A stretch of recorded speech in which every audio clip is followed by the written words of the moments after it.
Hello and welcome to the AV-Forums podcast, streaming live on Wednesday, the 5th of May. And joining me tonight is Greg Hook. Oh my God, you're a tripod. Ed Selley. It looks like Godzilla, but due to international copyright laws, it's not. And Steve Withers. It was like a baby's arm holding an apple. Right, so we are back. It's a new month. We're into May at last. Good. It's we're getting there, getting towards the summer. So we'll have lots of new products in for review at the minute. If it's the beginning of the month, we're all geared up. I know I've just had my last month from Ed, so you'll be preparing what's coming up this month. So what you've been playing around with, what you've been doing this week, Ed? This is really awkward because there is stuff coming in. There's 2 products for May here already, and a third one will be joining me very shortly. But I can't tell you what they are because they're all three of them are exclusives. I mean, they're like buses, literally. So yes, but things that have just gone into the tank, ready for you to enjoy over the coming months. After doing 2 of Kudos's, let's not beat around the bush, quite expensive loudspeakers, I've decided to see what happens when we look at their most affordable loudspeaker. I have looked at the latest Cambridge Audio DAC Magic, the 200M. There is the Bowers Wilkins PI7 earphones, the wireless earphones, which we'll be discussing a bit later on in the podcast, and some other little treats from Ruark and a bit more Bowers as well. So there's plenty of stuff from me. And as I say, there's some top quality exclusive action coming in the next few weeks as well. Oh, we've all gone. Helps if I turn my microphone on. So, Greg, what have you been up to? What have you been looking at? Well, I've just finished the review of the Netgear mesh Wi-Fi system, which we'll come to later, which is £960. So it's quite a hefty thing. And I've got a soundbar, smart speaker, all-in-one kind of deal, which is the Clear Crescent, which I've just got, which will be coming up soon. And that's it for me. Okay. Steve? I am thinking everyone shot their bolt last night. We've only got 34 viewers and almost no comments. So clearly doing back-to-back podcasts isn't necessarily a great idea. Film orgy. What have I been looking at? I've still got the Mad VR MV Extreme. It's taken a bit longer than I thought it would to review this. I think partly because I passed out for a long period of time when they told me the price at 15,000 quid. Like, you what? That's almost twice the price of my projector, and that ain't cheap. So that I've had something in not AV-Forums related, but I know you've got it as well. I think at this point, Phil, have you seen one? Has that arrived for you? Yeah, it's just sitting behind me. Set it up this morning. So my first experience of the 2021 LG TVs, and I really hate what they've done to WebOS and the menu system. Yeah, we'll get onto that at some point. I hate the white. Did you have the one with a white bark on it? Yes, I don't like that either. But the menu system, why are they broken into sections? Oh, wait, see, I'm used to it now.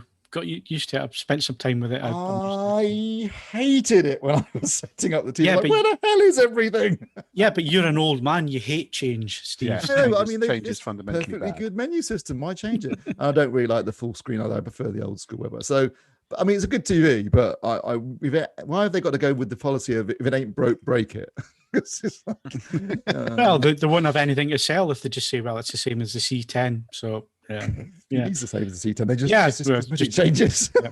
They've changed the color on the back, changed the stand design very slightly, and I do like the new remote control though. I've got to say, I like the remote control. That's nice. Although they have annoyingly again, they've moved button locations, so I keep looking for things because I'm so used to the other remote control. I know it's like I don't even looking at it. I just know where the buttons are, and I sort of end up pressing completely the wrong button. I'm like, damn it. But picture quality wise, it's a nice picture. I'm very happy with that. And on Friday, I'll be getting the JBL synthesis. Or JBL, the AVR. JBL synthesis, the AVR. Yeah, good. So, like you say, the C1 is sitting behind me. I set that up this morning. Sorry, I'll tell you something I did do. Just a slight. It is AV related, so it's not a complete tangent.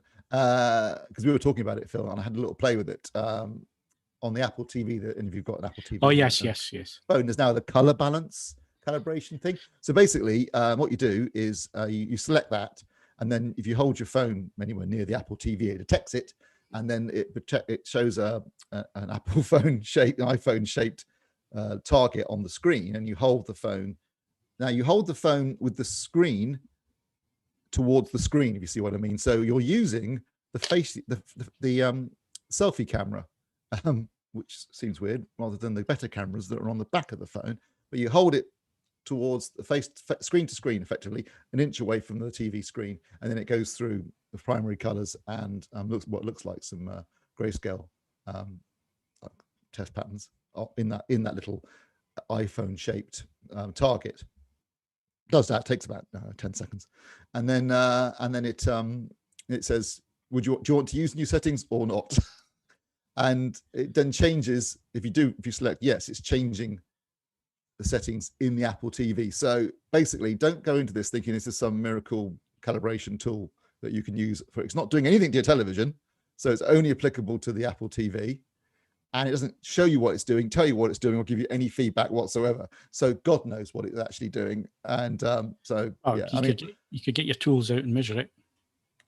No, you're going to have British. Oh, yeah, because it's coming from the box, isn't it? It's coming from the Apple TV, so there's nothing I can measure either. So it's, it's a proper mystery box. It's a gimmick. Don't. What I'm saying is, don't think, why TV's perfectly calibrated, because it hasn't done anything to the television, so that's still exactly the same. Says the professional calibrator that sells calibrations. Yeah. Nothing to do with this. Totally independent, non-biased opinion. Yeah, okay. We'll believe you. Millions of others wouldn't. So anyway, as I was saying, the C1's behind me. Set that up this morning. It was delivered this morning. I've got a Hisense turning up on Friday. So a mid-range 2021 Hisense TV. They only got the stock in on Monday, so I'll be the first to have a look at one of those. So it'll be interesting to see what they do with the mid-range TVs this year, and she'll be finding out a bit more about Hisense UK next week, and we might even have them on the podcast, although no promises at this moment in time. And what else have I got? I think that's about it. I've got loads of videos to work on at the minute, so lots to be doing there in terms of shorts. I did my first short today.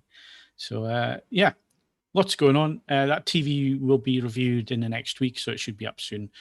So keep your eyes on AV Forums. We'll obviously talk about it next week on the podcast. Steve, see one as well, so we can look at each other's notes compare notes and see what's what. Right. So let's move on a little bit now that we're all caught up. And Greg, why don't you do the competitions for us? Yes. Right. This week you can win an SVS SB1000 Pro and 10 runner-up prizes, including isolation feet, sub leads, and T-shirts, courtesy even of the American Audio Company. You can also win a Live Audio Pro Series all-in-one ceiling speaker kit worth £599 on June the 4th. We've also got a bunch of new 4K Blu-ray competitions, including the Battle Royale 5-disc limited edition Blu-ray box set and the Fanny Lai delivered 4K limited edition box set. Those are all Patreon exclusives, as well as regular competitions for Justice Society World War II on Blu-ray, the 800 limited edition Blu-ray, Austin Powers Collector's Edition Blu-ray, Frightened City on Blu-ray, and of course Criterion's April and May titles on Blu-ray. So head over to avforums.com/competitions to enter. All competitions open to eligible AV Forums members resident in the UK. And previous competition winners, CJN won a copy of Silent Action on Blu-ray, and Gordon Nobbs won the Patreon exclusive competition for Final Fantasy 15 Kingsglaive on 4K. Well done. Okay, and if you stay tuned, we do have a podcast exclusive competition at the end of tonight's show to win the United Way on Blu-ray. So stay tuned for that, and we'll be back in a sec to talk about hardware. If you'd like to support the AV Forums podcast on a regular basis, then why not become a patron? Head over to patreon.com/AV Forums to sign up. You can also make a one-off donation through the Super Chat or via streamlabs.com/AV Forums. All donations help us to improve the website and the podcasts. Thank you to all our supporters. So we've got Greg on the podcast this week. Greg, you are a tech reviewer, so you've been looking at a mesh Wi-Fi system, a rather pricey one. So why is it so pricey? It's basically the high end. It's if you wanted the best mesh Wi-Fi system you could find, this is it, and it's about £960, which is at least sort of twice or three times more expensive than anything mesh Wi-Fi I've reviewed before. And it's got the new Wi-Fi 6 onto it, and it's comes with 3 units for that price, which should comfortably cover even sort of the largest of houses, sort of 4 to 6 bedroom kind of size. And it's got gigabit Ethernet ports on. It's even got a 2.5 gigabit port on the router side, full of stonking features. It's really fast. It's the fastest speeds I've ever tested in the home. So what is it? Sorry? What is it? It's a mesh Wi-Fi system. Yeah, but from whom and what's the model number? Right, yeah, good point, yeah. How much is it? Yeah, it's a Netgear RBK853 tri-band mesh Wi-Fi 6 system. Comes with 3 units. Yeah. £960 is the standout figure. So why are they charging that much? I mean, what does it do differently from one of the cheaper examples? It's the speed, really. It's catering for the home that wants multiple 4K streaming, not just one person doing it. It's allowing you to do multiple 4K streams whilst people are gaming. It allows up to 100 devices at least on it. It's for the modern home that has at least 100 download speed. It's catering for that. So what your download speed is getting, you're going to get all around the home. Okay. I acknowledge that my own usage patterns possibly do not require this product. But if you are listening to this and you have 100 devices connected to your wireless network, please do get in touch and explain what they are, what they're doing, and why you're mining Bitcoin. So it would be interesting to know, I suppose. Sorry, Greg. I mean, do you feel? I suppose the obvious question. It's a significant sum of money. In terms of other equivalents of these that you've looked at a correspondingly lower price, I'm assuming the law of diminishing returns has to play a big role in this, but I mean, when you look at the more terrestrially priced ones, I mean, what sort of percentage are they getting to this in terms of, if this is 100%, where are they? Yeah, I recently reviewed a TP-Link mesh Wi-Fi system. Yeah.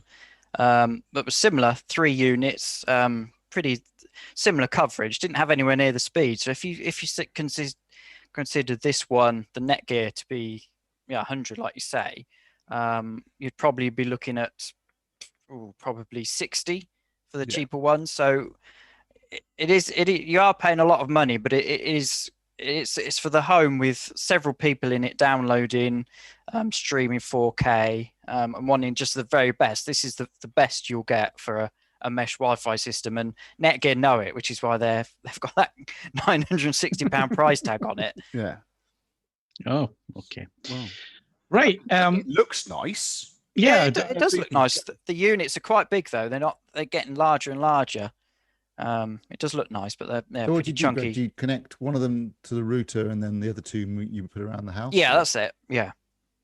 I particularly like the fact that Greg's cat has appeared that's now going to lick its bits behind him. Is it physically connected to the router or just wirelessly connected to the router? No, physically. Yeah. So and also each one of them has to be plugged in. Is that right? Yes. Yeah. Okay. Yeah, they're all powered. Yeah. Well, I guess I don't know if you were able to test it, but an old house like I have here, the walls are 1 meter thick. So getting Wi-Fi throughout just my 2-bedroom flat is a chore because of the thickness of the walls and so on. So the solution I found was the Sky boxes, because I've got Sky Wi-Fi and now got two boxes, one in the cinema room, one in the living room. The Wi-Fi coverage in the flat is absolutely spot on. But I can see if you've got a large family, lots of you using devices and 100+ devices and so on, I could probably see why you would need something like that. But yeah, thanks very much for that. Obviously, the review will be up soon. Yep. that somebody was asking why it said January the 1st, 1970. It's not because Greg's a time traveler. It just means it hasn't been published yet. Yes. So yeah. Items that wait in the tank live in the 70s. It makes them feel hipper and freer and just altogether happy. Can get back to the 70s, buy a lot of Apple stock. Yes, that would have been reviewed before I was even born. Yes, well, me too. Oh yeah, me too. Sadly, I was alive in 1970. Yeah. We know this. That's why we all went down that route. Right. So I forgot to do the donation since we were last live. So thank you very much, Martin Gear and Benny Duke. Thank you very much for becoming new patrons. It really is appreciated. Thank you very much for the support, and hopefully we'll have some exclusive stuff for you patrons in the future for you too. And don't forget, if you're a patron, you get snazzy merch at 10% off. So you know, and the merch is coming together, and some of it's looking quite good. And let's face it, you may not think you need. That's damning faint praise there. No, you may think you don't need another mug. Trust me, you need another mug. Everyone needs another mug. Never got enough mugs. No, never. Absolutely. I've never got enough mugs. That's true. Right, so let's move on to another quick review because it hasn't been published yet. So it will say 1970, and it's from Steve. It's for another subwoofer from REL. Yeah, REL. This is half the press. It only was launched a couple of weeks ago, and it's the new TX series, which replaces the previous TI series. 3 models in it. There's the T9X, the T7X, and the T5X. I've seen the T9X, which is the flagship model. Yours, sir, for a reasonable-ish 1,299 quid. Basically, what REL are trying to do here is that rather than just giving the TI series a bit of a cosmetic upgrade, they're trying to do something meaningful in terms of an upgrade. So their ambition is to give you a flavor of the Series S range, which is quite a high-end REL range, in a more affordable package. So if you look at the new TX range, that they do look similar to the S series, the S range.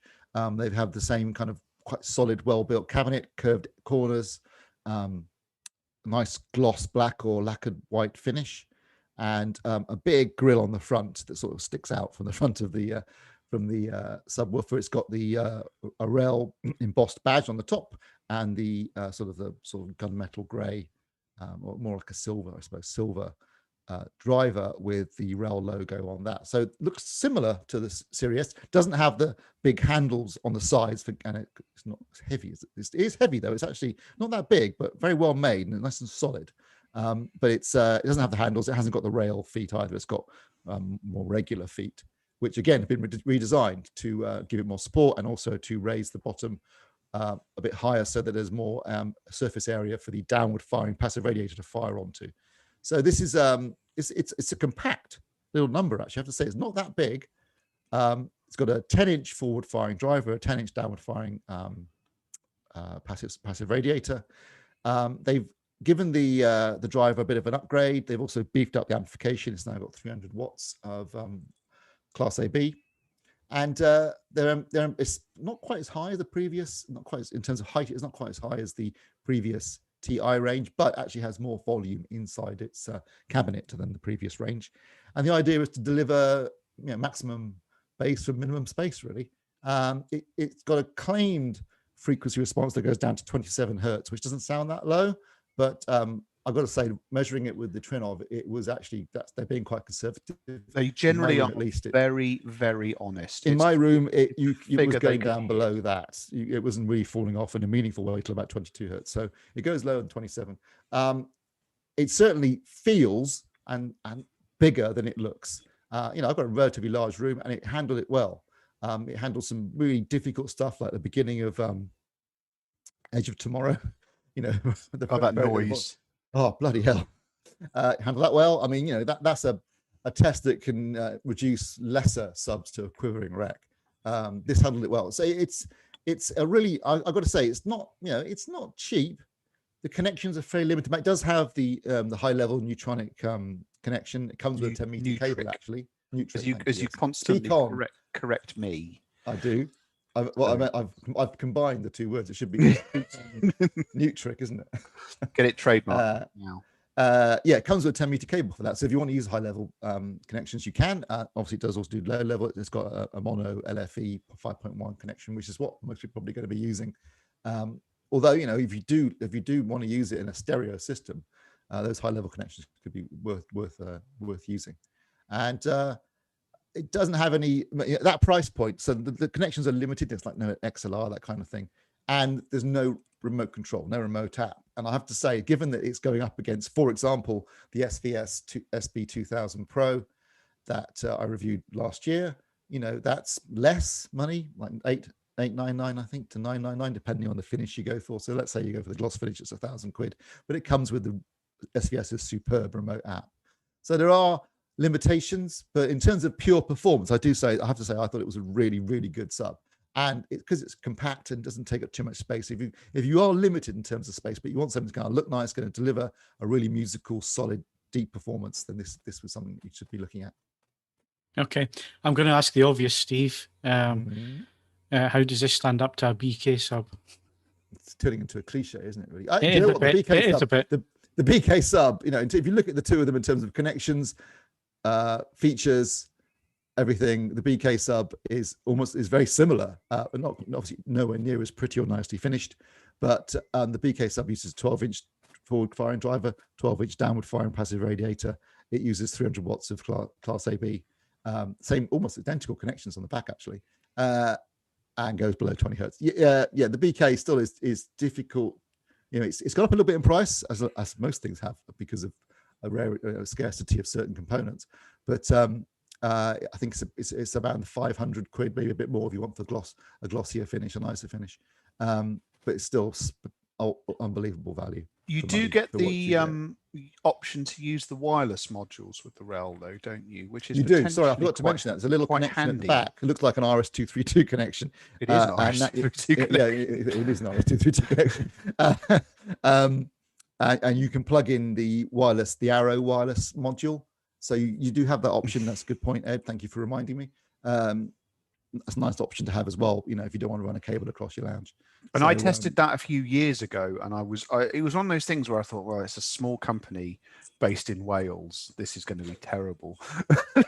And it worked. Even a couple of years ago, it worked a charm. Latency was absolutely bob on. Stability was total. It's not cheap and it's not small, but it does genuinely work very, very well. So as Steve says, if you're not looking to if you're not falling over yourself to have a very long cable, not least because there can be shielding issues and so on and so forth, it really does work a charm. I mean, obviously, whether you feel that on its own is worth the price premium over the BK, especially as REL will charge you for the module as well, that's up for you to decide. But I think it does work very well. In fairness, most things struggle to look at, value-wise against the BK. Yes. Everything does really. I mean, you're not going to find better bang for your buck. It's as simple as that.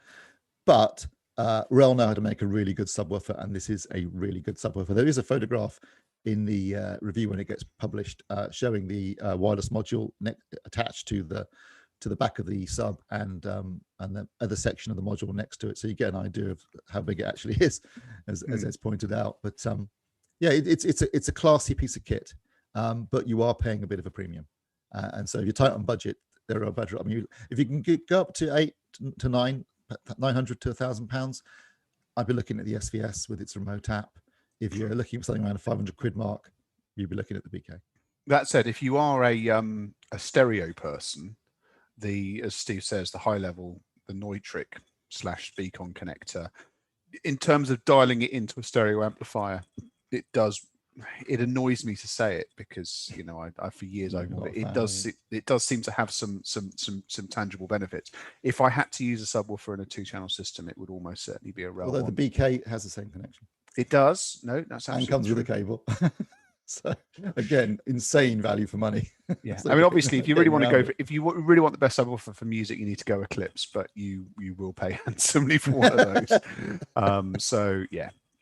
But no, it's another option. It's nice to see it, and I have to be honest. I do admire the fact that REL's actually, a group of people at REL have sat down and worked out how do we make a subwoofer remotely aesthetically attractive, and they've done in as far as it's possible to do. They've done a halfway decent when you're job dealing of it. with a black a cube, big there's old so box. much you can Yeah. do. Yeah, it does look quite nice. The black sort of gloss finish.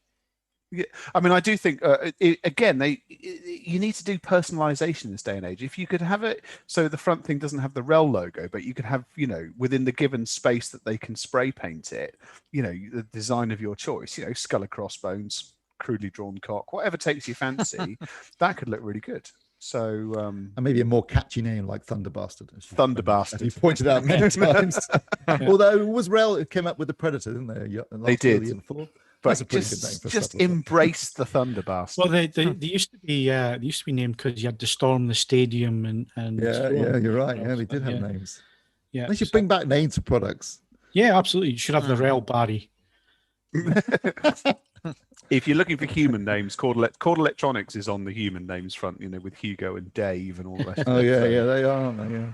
So there's a question from Ken for you, Steve. How does the REL compare with the similarly priced SB3000 from SVS? The SB3000 is a superior subwoofer. There you go. There you are. To the point. You'd look at the specs scale. If that's what it's costing, I think that's obviously not the Pro version. I think he's meaning then. So, no. But you won't herniate yourself getting the REL out of the box. Oh no, the REL is it's solid, but yes, it's like I said, it's compact, so it's actually quite portable and easy to sort of position. Whereas the 3000 will probably give you a hernia, but it is a fantastic subwoofer. Okay, right. So going from big boxes in the corners to little things that you shove in your ear. Is that right, Ed? Yes, not a subwoofer. Just in case you were worried. No, this is the absolutely brand spanking new Bowers Wilkins PI7 true wireless in-ear earphone. These have been with me for a little while. It's the first time, as an anecdote, I've had to ask a manufacturer because they turned up before they were announced. It's like, am I allowed to wear these outdoors before they're announced? And there was actually a bit of a back and forth. It's like, yes, we work on the principle that no one will recognize them. So I did actually use them out before they were announced. Now, the critical thing here is that £350, this is coming in right at the top of the true wireless earphone market. And for people watching and for people listening, and I've written this in the review, true wireless, it's not really the official term at the absolute sense, but sufficient number of manufacturers are now using it that we will take true wireless to mean a pair of earphones which have no tether between them and no outgoing wire. They are self-contained buds. So this is Bowers & Wilkins' first effort. There is the PI5, which is more affordable. This is the top of the tree. And it's fair to say what they've done is they very carefully and clearly they've looked at what everyone else is up to. And this is a product that basically avoids any of the pratfalls of some of the established competition, barring what I would say is a fairly short actual battery life from the actual earbud themselves. They're about 4.5 hours. But 15 minutes in the case will give you another 2 hours of playback. So it's not the end of the world. And most normal usage patterns should be absolutely fine for that. The case will charge the earphones from flat 4 times before it itself needs to be charged from a USB-C connection at the bottom. Now, Bowers & Wilkins have said they've held off from entering this market until now because they wanted to guarantee a level of wireless connection that they felt did their product justice. So this product has aptX, aptX HD, aptX Adaptive, and all of those are options. So if you are an Android user and you have a decent Bluetooth implementation, you will get good performance. I've had, in the time I've been using it with the Oppo smartphone I have currently, it's done some genuinely impressive things. The argument goes that it's technically capable of doing 24-bit 48 kilohertz. It's not lossless. It's lossy, but it's not appallingly lossy. So, in specification terms, it's near the top of the pack. Now, all of that is good, but worthy. Where it gets interesting, two things. First of all, this has Bowers and Wilkins noise cancelling suite on board. And I'm genuinely impressed they've got it into a device this small. That means that you get what I still regard to be one of the best general levels of noise cancellation that you can get on the market. I mean, the Yamaha headphones I looked at recently are arguably better, but it's a more obtrusive piece of programming. This is a very organic one. Their voice pass-through remains witchcraft. It's the best of its kind. So if you need to get hold of an announcement, you can slide on the app and you can hear what they're saying. I don't know how it works. I'm assuming there's a demon trapped in each earphone or something like that, because it's just unbelievable. Now, the second one is more niche, but it's more interesting because this is the only product that can do this. As standard, each PI7 will connect wirelessly directly to your phone. That's how they set up, that's how they pair, that's how it works. Now, if you're on a flight or similar, you can find yourself with an in-flight entertainment system and you don't have any normal means of connecting a pair of wireless earphones. Bowers & Wilkins has very cleverly worked out that you can use the case as a base station.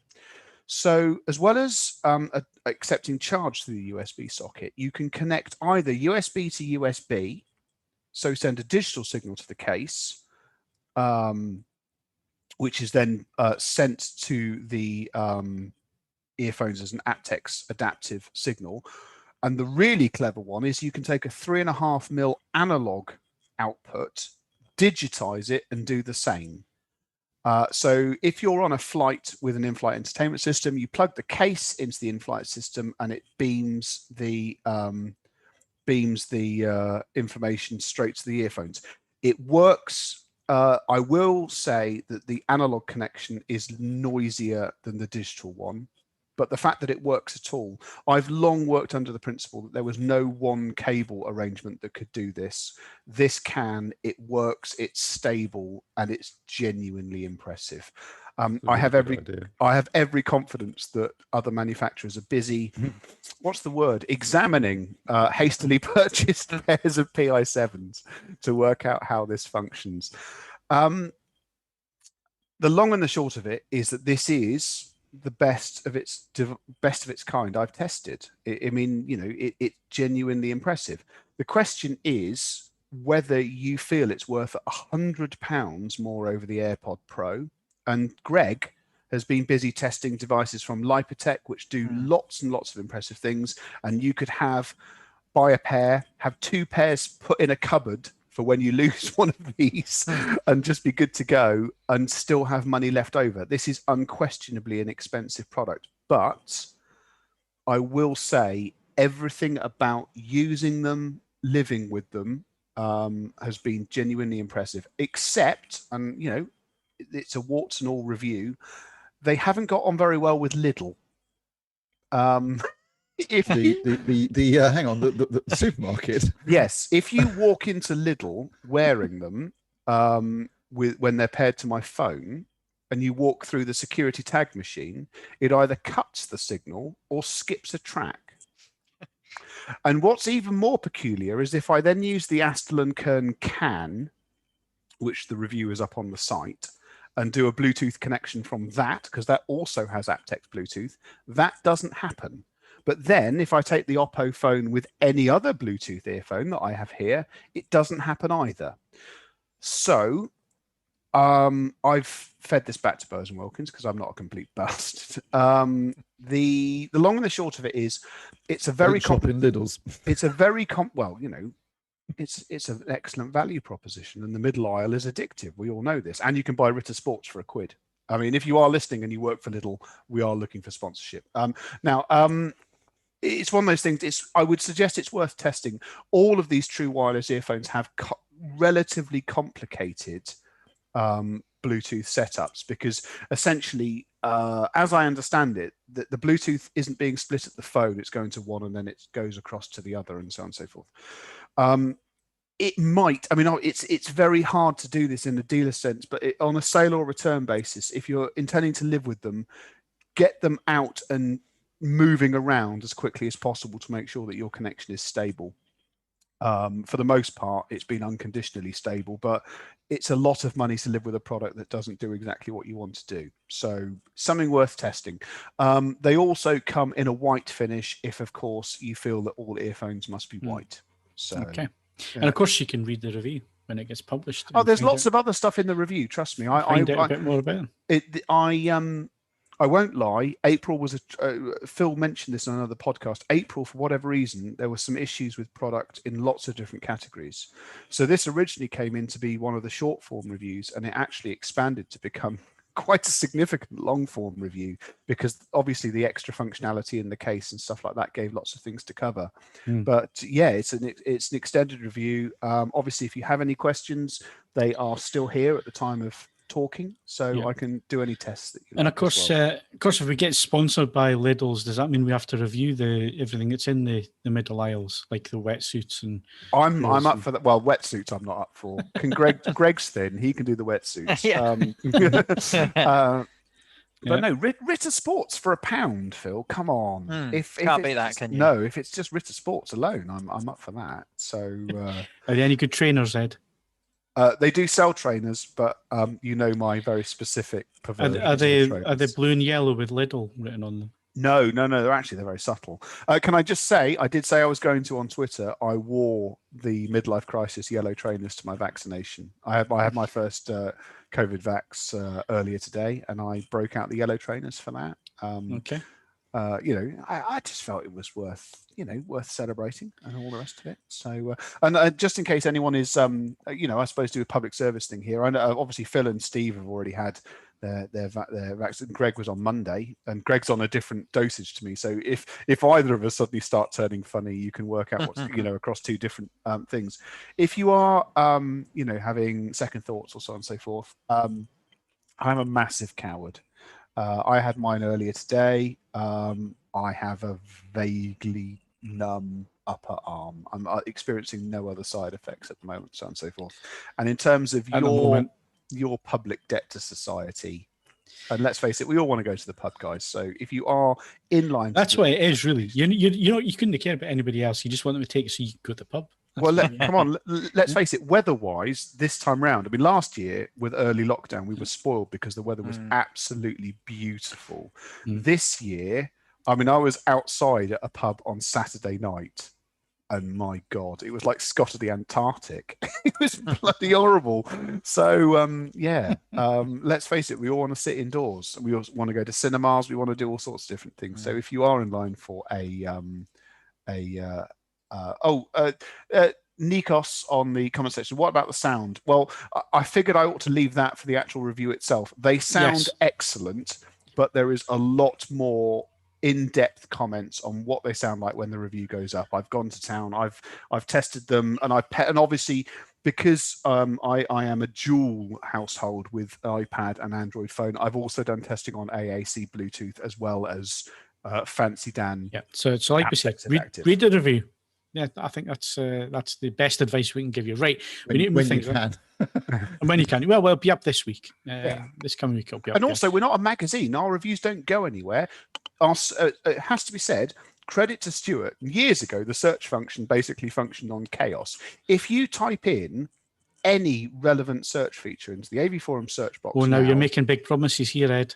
I think no, I genuinely feel, and I think it is worth saying, the search function used to be random, and now it's bloody excellent. So if it's disappeared off the front page, slap it into the search box, and it will bring up user comments, and then under that is editorial, and it will bring up the reviews and other things. And if it doesn't, you feel free to PM Ed and let him know that he's and then I'll just PM Stuart. And then, because he's quite diligent, he'll sort it out. Yeah. Okay, we need to move on. News time. So we got some TV news to talk about.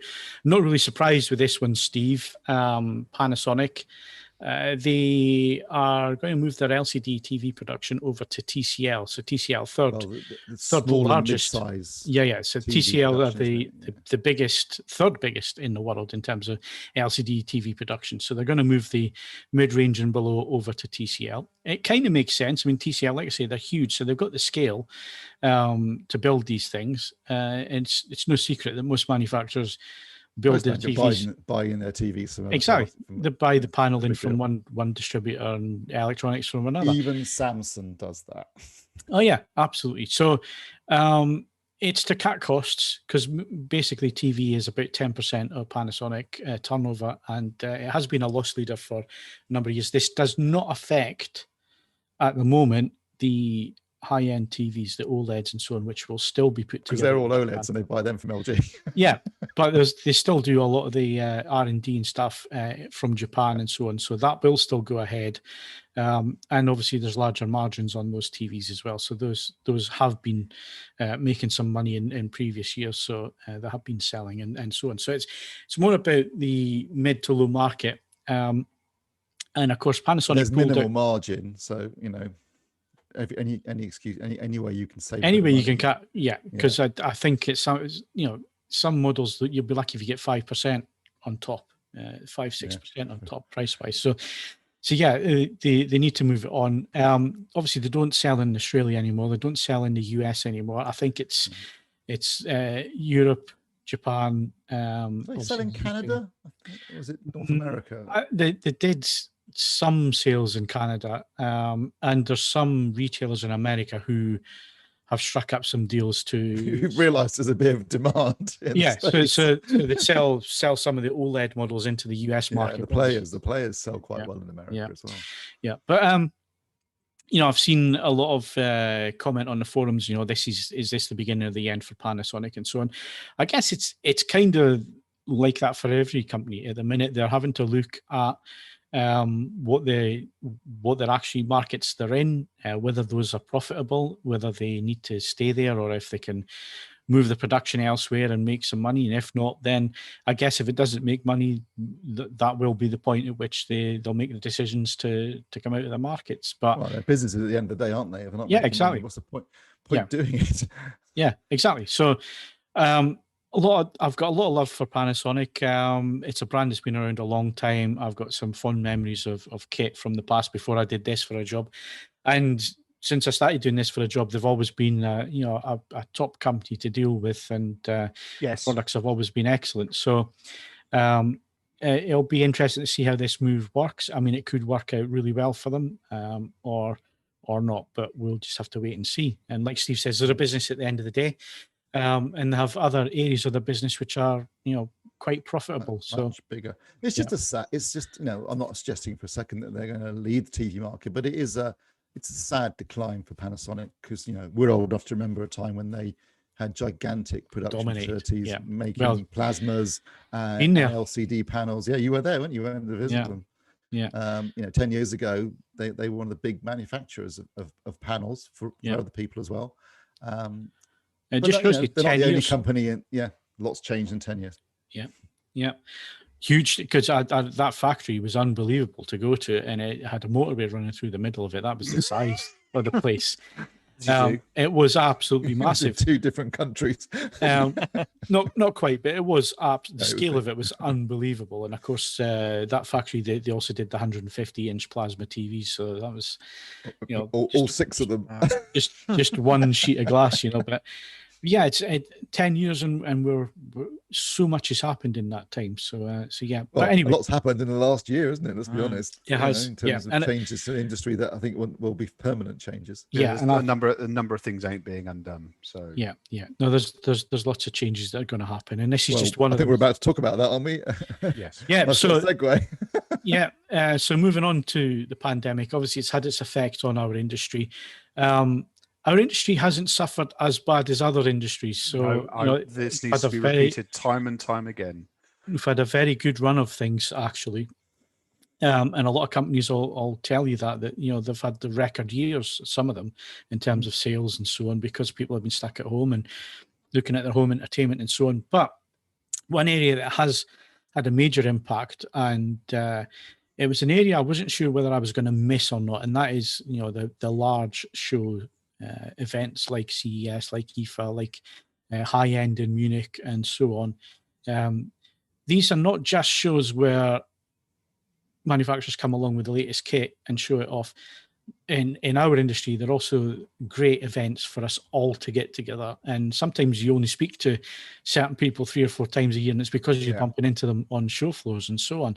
And of course, we haven't had that interaction. We haven't had face-to-face stuff. We haven't had, meeting up with other colleagues in the industry. And of course, that has an impact on how we do our work. But obviously, these things, Ed, have other impacts as well. They do. Now, I've written a short piece, which is sat there on the for people watching. The preview of it is sat on the sidebar. Effectively, I don't feel it's unreasonable for Munich to call it off for 2021. They had tentatively penciled in September 2021, and they have taken the very wise decision, as far as I'm concerned, that we just don't know how well everything's going to look by that point. In the case of Munich, in the case of CES, which is still apparently going ahead in January 2022, these are not simply events where people are close together, because that happens in lots of things. And we're starting to see the return of events where people are happening close together in controlled circumstances. The big difference, as the other people here will testify, is the people close together have come from all 4 corners of the earth. And there are aspects of shows where, for example, the entrance and egress points to the halls at CES, as Steve will testify, the entrance and egress points to the open halls at the Munich Exhibition Centre, and so on and so forth. These are busy, and I mean shoulder to shoulder busy, from 15 minutes before the show opens to well after half an hour after it after the show closes. And there's no getting around the fact that that's still at this point not terribly safe. So international shows, which are hugely important to how this industry works, are, I don't necessarily see an easy way forward for them until such time as you can say to guests coming from all corners of the earth, yeah, we're good to go, and you're not bringing anything exciting back with you. Within that, and this article covers this, I think in terms of our more region-specific shows, Bristol and other examples of that, where you could effectively run them as UK-only events, they potentially have a way forward. But the reason I've written this piece, and we can talk about this as a either both now and then, when the piece goes up, is it's all very well me saying it's probably technically possible to run a UK only show. And obviously for other countries, they can run country specific shows either, but they can. Are you going to them though? Because I mean, Steve, you've made your feelings quite plain about this over the last couple of months. IFA been cancelled now? IFA still no, it's going to be in person. No. IFA is going to be in person, as is CES in 2022. They're going to be normal shows. It's what they're saying at the moment. But again, they said this last year, and okay, to do this as a gradient question, Steve. Let's ignore IFA and CES for a minute. If the UK's trends continue to go relatively well, would you attend Bristol in February 2022? I would. Well, no, I wouldn't. But that's got nothing to do with COVID. Well, no, okay. But if there was a compelling reason, let's put it another way. There's an event coming up. I'm going to talk about it because I don't think maybe it's not embargoed anymore. But there's an event coming up in the summer that I will attend because I want to go to Abbey Road.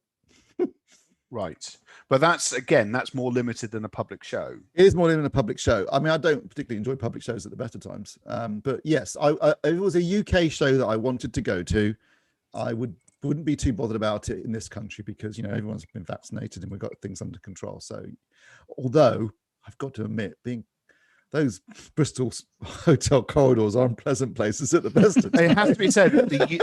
I did point out in the piece itself that the unique architecture of the Marriott means that it's possible that it may have some challenges going I'm amazed there hasn't been an outbreak there before, frankly. But without wanting to, plug, I mean, obviously, in 2019, Hi-Fi News Magazine, they did a show at Ascot, the Ascot main race course complex, and that can be opened from one end to the other, so you can essentially just blow air through it because that's designed to work in summer and so on and so forth. And from my perspective, I'd go to that because it was never it's a big building which allowed people to be quite well spaced out. And if that happened later on this year, and if the numbers continue to go as they are, I'd probably attend it. But you're not going to get very good demos, are you? Well, again, this is where it gets complicated. This is why we've got people saying we're pushing ahead with stuff, but we've got an enormous user base of people with their own opinions and everything. And I'm genuinely interested to know if people are willing to chance it. I've really noticed how much anxiety I have when I'm around people now when I'm outside.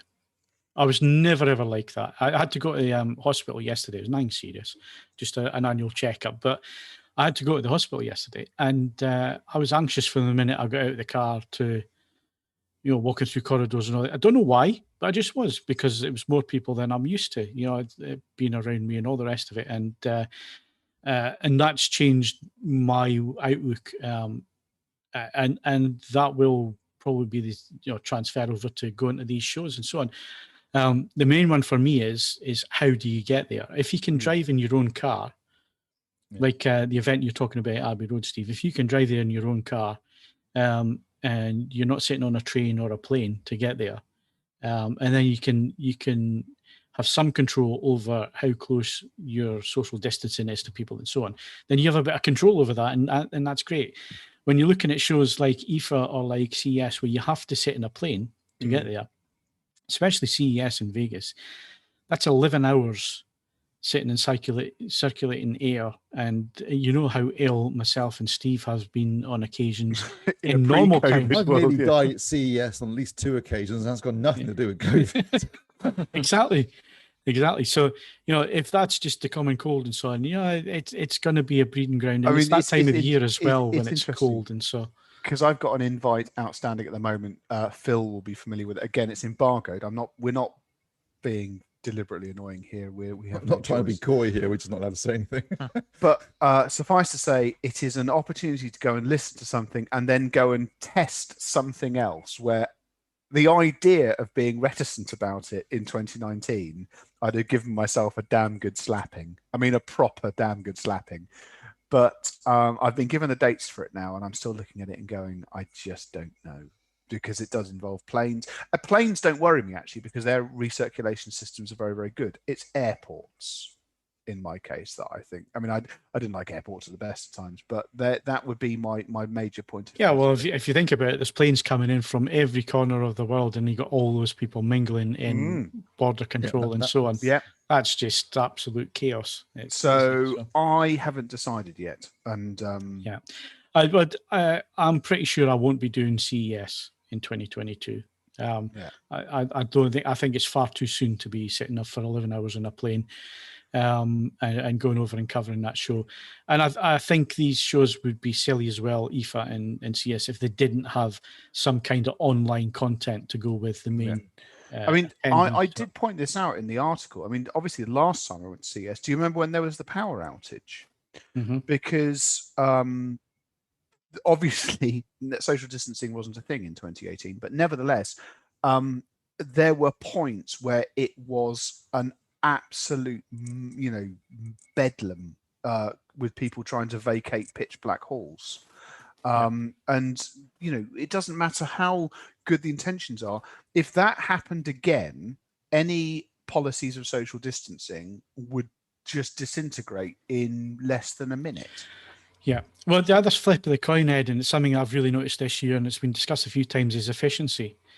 Our business this year has been far more efficient because I haven't had to get 3 days to go and travel somewhere to sit for a couple of hours looking at a product and then traveling all the way back again. And it take up to full well at the time you could have just done virtually.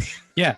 So the fact that we can do that virtually, and we have done that this year virtually. Sorry, just very quickly, if you're watching this, there is a photo after the power went out on the stands, and it was, I mean, I was standing a couple of feet off the walkways, and it was proper river of humanity stuff. You know, so yeah. But no, I agree with you, Phil, although again, it's impossible to do specifics, but there is with a lot of hi-fi product where being in person for the releases after a certain price point, there's a number of products that are now have sat waiting to be launched because they just want people to actually experience them, and something has to sort of bend. Yeah, well, it's not all going to be online, but if there's the option. Because this event that Steve's mentioned already in the summer, there's going to be an online version of it. I'm quite happy to sit in Durham and watch the online version, whereas Steve can drive quite easily to the venue and go and visit and see the product. So if there's an option, then I think that's the way it'll progress. Another thing is, well, I hope to see the product anyway. I hopefully it gets sent for review, so I can listen to it in my own surroundings, my own time. They can give me all the marketing spiel in an email or in a sit down call. You know what I mean? I don't need to be there. People don't need to travel as much as they have in the past, and I think it will change significantly going forward. I think there'll be far less traveling, not just from a COVID point of view, but also from CO2 point of view and being environmentally conscious. You know, I think the days are gone where you're going to have 200,000 people traveling to Vegas for CES. In the current climate, it doesn't seem like a sensible use of resources and so on. So yeah, I think there's lots of possibilities of and it'll be interesting to see how this progresses over this year and into next year, because I think we're going to see some big changes and changes at how people work. Yeah, well, I think what you said earlier, Phil, you've had people that for 12 months haven't really seen anyone else, and then you're going outside with more people and crowds. It's people that didn't have anxiety about it before have suddenly got it now. It's a big change. Yeah. No, it is, but it's the people side of it that I miss the most, which is the funny. I don't miss the products and stuff because, like I say, they can send me the product for review and they can send me the marketing or tell me all the marketing nonsense beforehand. What I miss is actually mingling with people and catching up with people and having those conversations at the bar and so on, and getting the gossip. You know, you don't get the gossip when you're online. You know what I mean? So there is that side of it, the humanity side of it, where, you know, we're all social creatures, even if we pretend we're not, and, you know, hide ourselves away in cinema rooms like Steve. Steve, you still enjoy getting out now and again and speaking to people that you haven't seen for a while and catching up. You know, so there is that aspect and the relationship aspect that you do miss out on. But it's going to be interesting to see how trade shows go on, and I'm looking forward to Edge's article on that. And then obviously we've got the comment section, so you can all add. Yeah, as I say, I'm looking for obviously we're looking for feedback here. Principally because at the moment I think there's there's a disconnect. I just don't know how much real world feedback some of the people busy planning events are actually polling on this. It's like, we're going to open it come what may, and, you know, that's brilliant, but if no one turns up, it's still a blow dealt for nothing. So and also you've got the companies that are going to display at these shows. If they're, you know, some of these shows cost millions for them to exhibit at, if they're thinking, well, who's going to be there, we're not turn up. Yeah, well, exactly. That is that side. Yeah, absolutely. Good point. So yeah, lots of interesting points there, but we are actually on time for a change. Yeah, well, no, we are tight. I actually thought we were going to crack this. We're going to get this done in an hour, and then obviously I handed over to you, Ed, and that went out the window. There we go. No. Yes. Right. So anyway, we're going to move to software next. If you enjoy the podcast on YouTube, then please like and subscribe.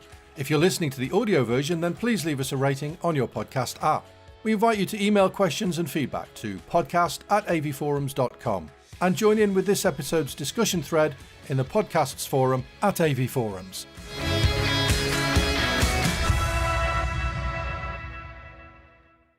Ed, tell us what the album of the week is. This is an easy one, but I'll tell you what, it was an absolutely banging week for music. And I'm sorry using the word banging, but I do mean it. After a slow start, which I've bemoaned at various points in 2021, a good week, and we've had some really good music. Album of the week is the third album from Royal Blood. It's called Typhoons. Royal Blood, two men, one a drummer and one a bass guitarist. Doesn't sound like the makings of much of a band, but due to an incredibly complex and beautifully bespoke amplification system the bass guitarist uses, which splits the signal to a bass guitar and to a guitar amp, it's a unique sound. They've done two albums which were pretty raw and unprocessed. Typhoons is actually produced by Josh Homme of Queens of the Stone Age, and it's still a Royal Blood album. It's just a slightly slicker, possibly more ornate Royal Blood album, but fundamentally it's still an enormous amount of fun. Really enjoyed listening to this. 38 minutes of proper fury. There's some great tracks on it. For me, the highlight is a track called Boilermaker, obviously, and yes, basically. But no, I thought this doesn't in the time it spends, thoroughly entertaining to listen to. Play it loud. It's obviously on all the major streaming services. There is a number of different vinyl issues if that's your thing. I'm sure you can buy it on CD if you're still listening to CD. It's worth pointing out, I shall be brief because I've talked about shows and stuff a lot, that this was a really good week for music. So if Royal Blood doesn't blow your frock up, Manchester Orchestra, they released an album on Friday as well, and that's stunning. I mean, it was a photo finish as to which one of those I nominated for album of the week. I bought both of them. I think they're absolutely sensational. And if you want something completely differently, Roisin Murphy, who used to be the vocalist for Moloko, they have Sing It Back fame and so on and so forth. She released an album on Friday. That's a more challenging listen. She always pushes the boundaries, but she does so because she is outrageously talented. The result is always a damn good listen. So yeah, for the first time in a while, there were 3 albums that could have been album of the week if they'd released themselves a bit earlier. But Royal Blood gets it because it's 38 minutes of joyous noise. Okay. Thanks for that, Ed. Anybody else got any music recommendations over here? Greg, you been listening to anything that we... No, at least from what Ed said, I actually heard of one of the people he mentioned, which is a rarity, which was Moloko, which I've heard of. Well, Roy, you might give the Roisin Murphy album a listen, because what Moloko did was dance music without being a dance band, and Roisin Murphy has played in and out with this theme for a number of years, and she's bloody good at it. So it's well worth it, isn't it, Roshi? Yeah, well, yes, okay. Well, I got you earlier with the speaker connectors, so and right back at you. Yeah, all right, fair enough. Yeah. If you're enjoying this evening's podcast, then that's great. Please leave a like if you don't mind. If you are around, if you're in the chat, if you're watching at the moment, please give us a like. It helps people find us, basically. All to do with the algorithm that nobody understands, but seemingly if you like it, it'll down Western civilization, as we speak. Yeah, probably.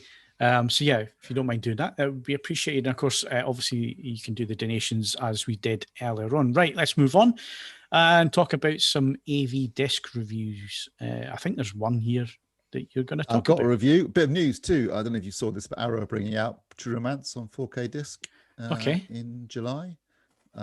So that's got me excited because I love that film. It's a long time since I last saw that. True Romance, it's a great film. It's a great film. That's a Hans Zimmer score, isn't it? Hans Zimmer score, Tony Scott directing. You know, it's got a cast to die for. Tony Scott, God rest his soul.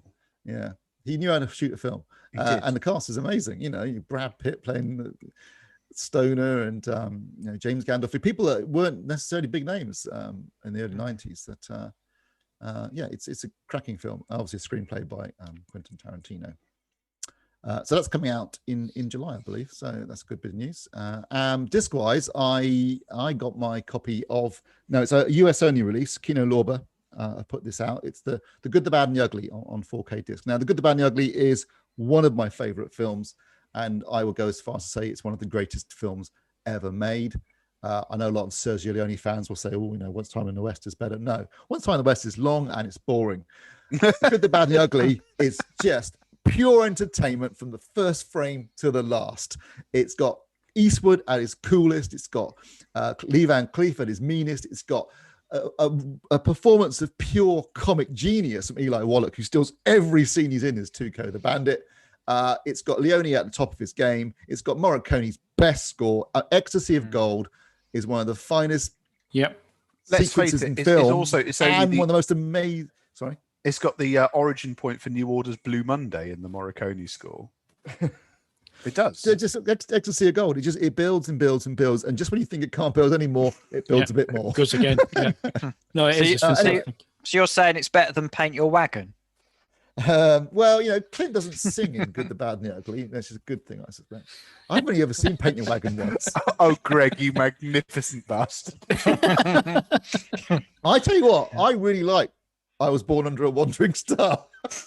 I know that Lee Marvin basically just speaks it, but Rex Harrison did that and he got away with it for years. Anyway, back to The Good, the Bad, and the Ugly. Brilliant film. Absolutely fantastic. How many formats, Steve?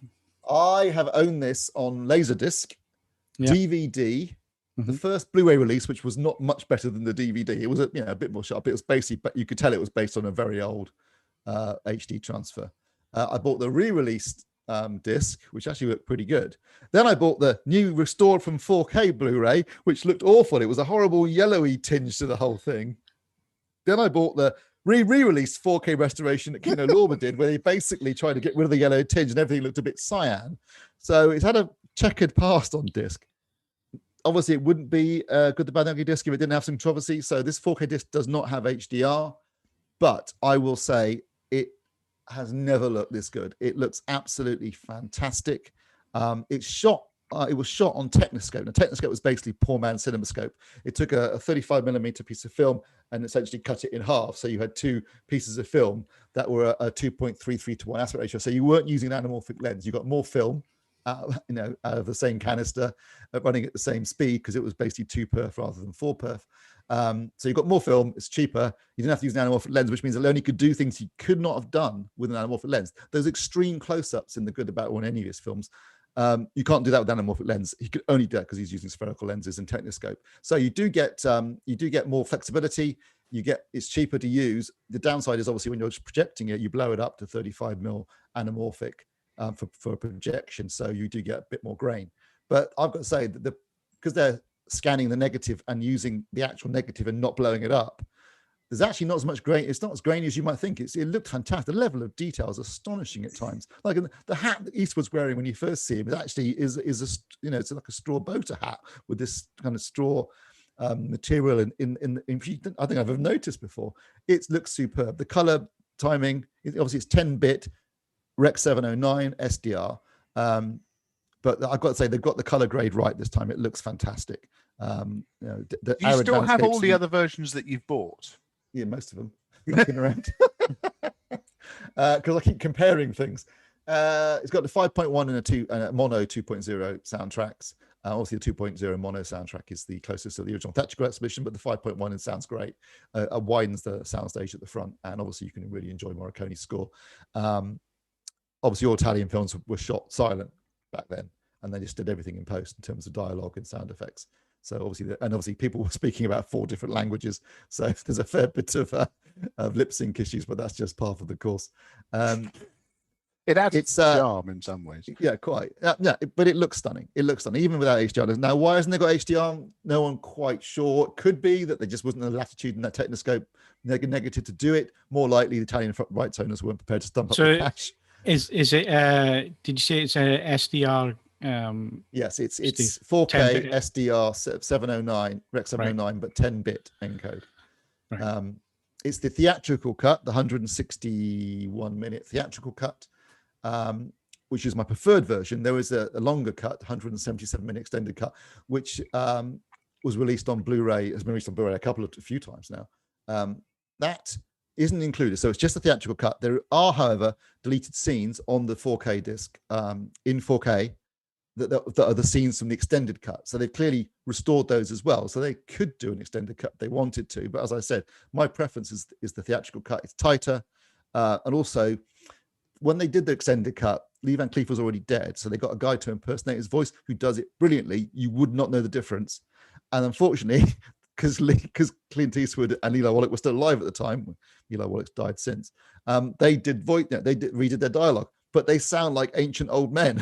So it kind of takes you out a little bit from the extra. You can tell the extended scenes because you're thinking, Clint sounds old, because he was when he did the dialogue. I wish they had just got someone to impersonate them like they did with Lee Van Cleef. It would have been more seamless. But like I say, I prefer the theatrical cut. It's tighter, 161 minutes of pure joy.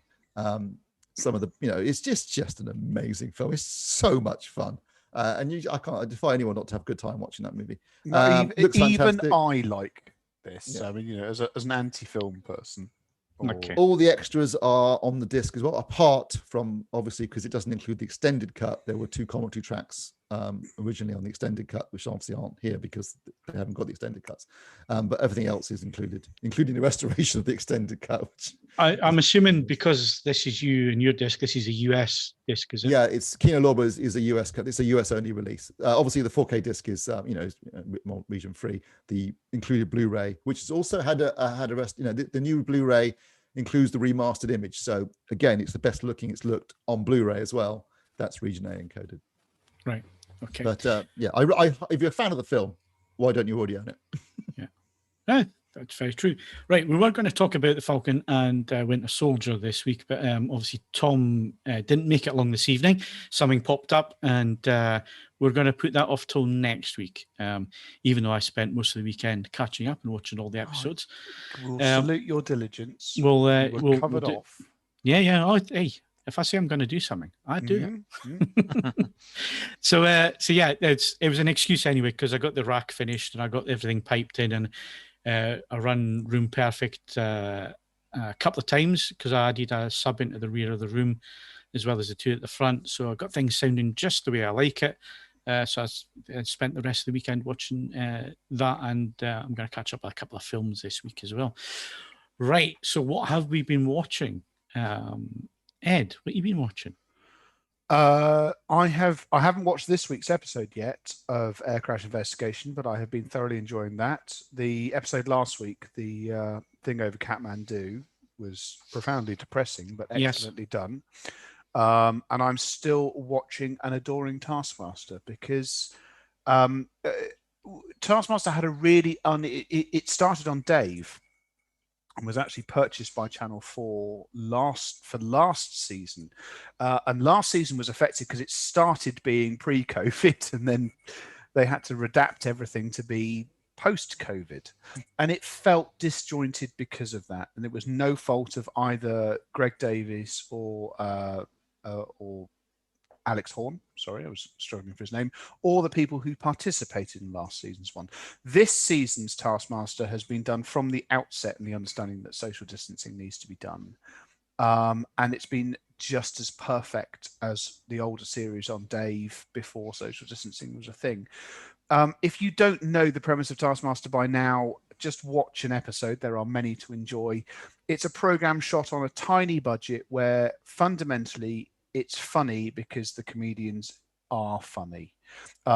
Stuart has just put up in the running order the episodes for this season. Episode 6, Absolute Casserole, is one of the funniest things I've watched this year. It's just magnificent from start to finish. It's a wonderfully funny program. It's only marginally offensive, and it takes an hour. I cannot recommend it highly enough. If you're looking for something as a bit of a break from high intensity drama, just give it a go. I love it. Okay, thanks to that, Ed.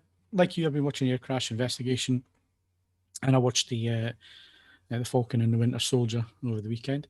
Greg, what have you been up to? Binge watching Van Helsing still.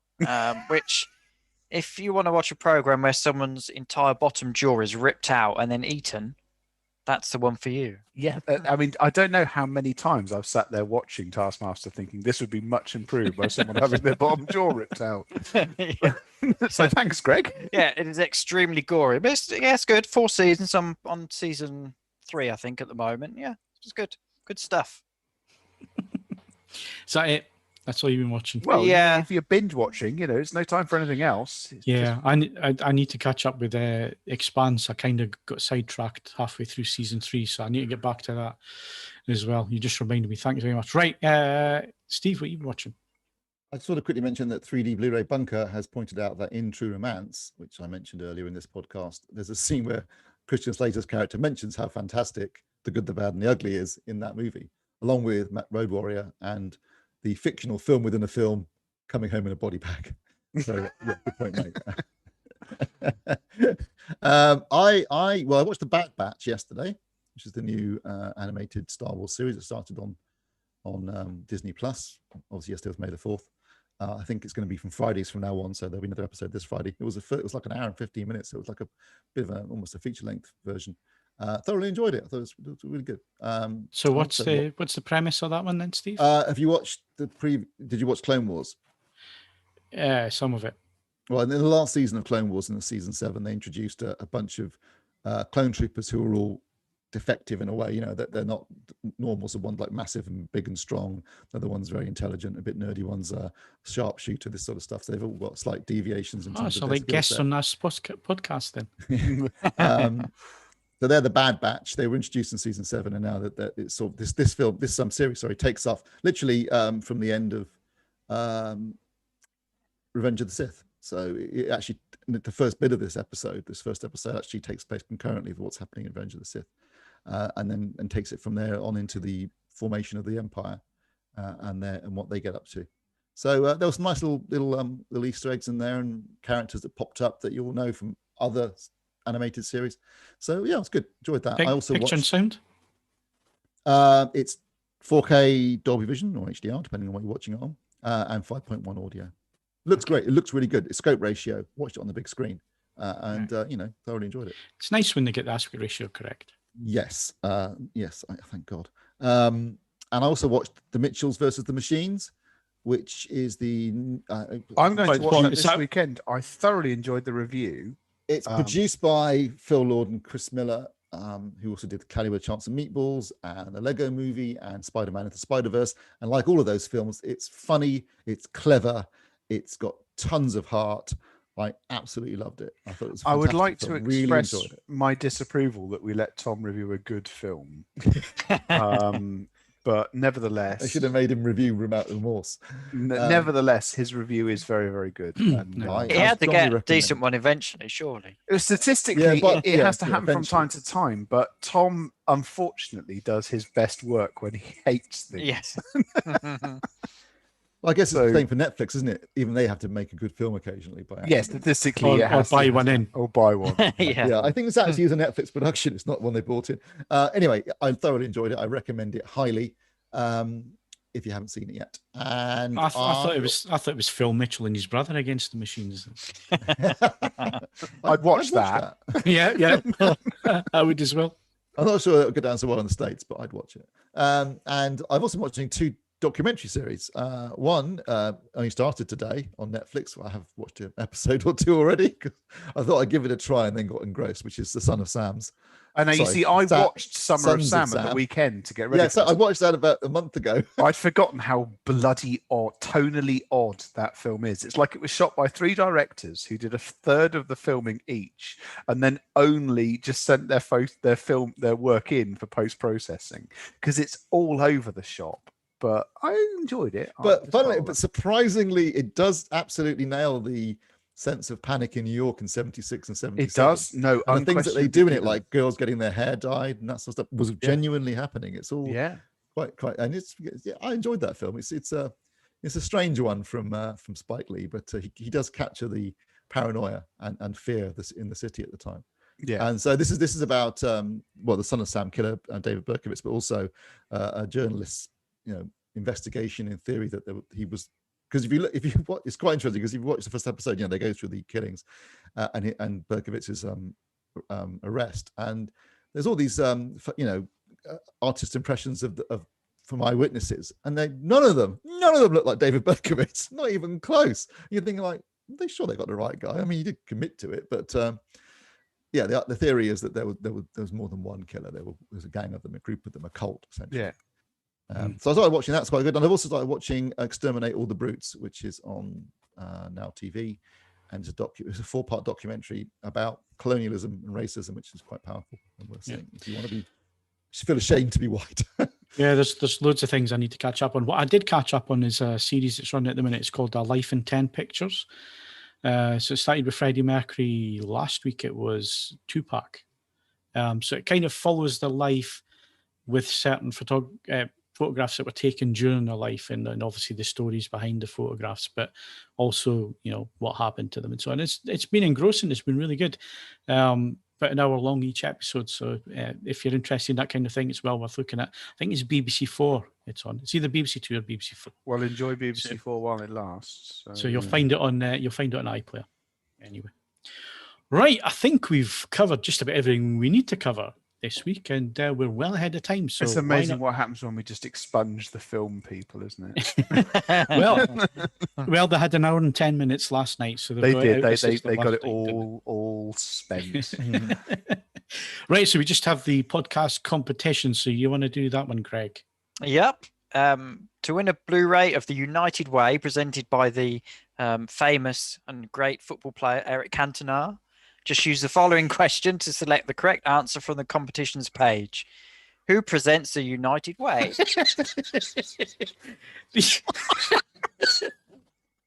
Yeah, these are just getting silly now. You could tell that Kaz was in a rush when he put this together today, can you? Oh, yeah. Just do that. You can at least put something like, who did Eric Cantona play for?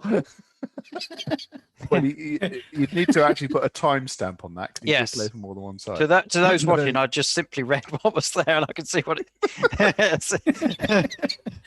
Yeah, listen. If you get this wrong, yes, you don't deserve the present. No, you don't. But anyway, that's it for this week. My thanks to Ed Selley. I haven't laughed that hard since I was a little girl. Greg Hook. I open mouth kissed a horse once. And Steve Withers. Hi, I'm Dixie Normus. I knew that one would get. There's loads of that in that film. It's very quotable. I noticed that all three of them are on Amazon. So they are. Yes, I was watching the original, and God Almighty, it's a funny film. It's got one. Yeah. My favourite line, without doubt, is "Who'd have thought that Liberace was gay?" Yeah, excellent. So if you enjoyed the podcast tonight, then please give it a like and subscribe to the channel. You can also hit the notification bell to be informed every time we upload new video content. And of course, you can follow us on Twitter, Facebook, and you can bookmark AV Forum's latest reviews, news, and videos. Plus, you can also leave us a 5-star rating on any of the apps that you use to listen to the audio-only version. And I'm Phil Hinton. Thank you very much for listening, and we'll see you again next week.